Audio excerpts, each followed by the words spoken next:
Pasca ditunjuk sebagai pejabat sementara atau PJS Kades Desa Nangai Amen, Kecamatan Lebong Utara, Kabupaten Lebong, saat ini kabar tentang Desa Nangai Amen terdengar kembali di sela Doni Suhendri, PJS yang ditunjuk sedang fokus menjalankan roda pemerintahan seperti desa-desa lainnya.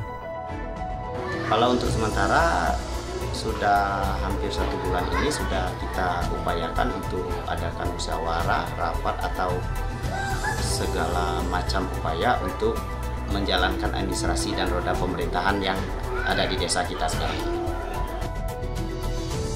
Sebelumnya, roda pemerintahan Desa Nangai Amen sempat mengalami stagnasi roda organisasi beberapa saat dikarenakan adanya proses hukum dalam pengelolaan keuangan dalam penggunaan alokasi dana desa atau ADD dan dana desa atau DD tahun 2018 yang lalu.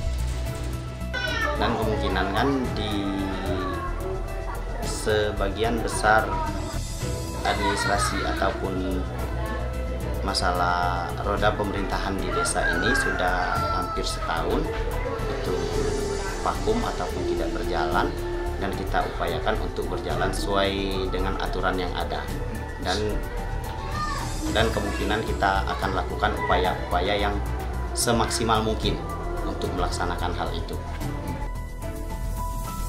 Di mata warga, kepada PJS yang ditunjuk, Kades diharapkan bisa membenahi tata kelola desa demi kemajuan dan kelangsungan roda pemerintahan di Desa Nangai Amen.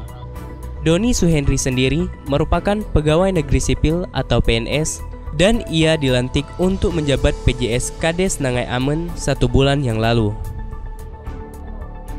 Selaku masyarakat Desa Nangai Amen, untuk kedepannya Desa Nangai Amen bisa lebih maju dan masyarakat bisa bersatu.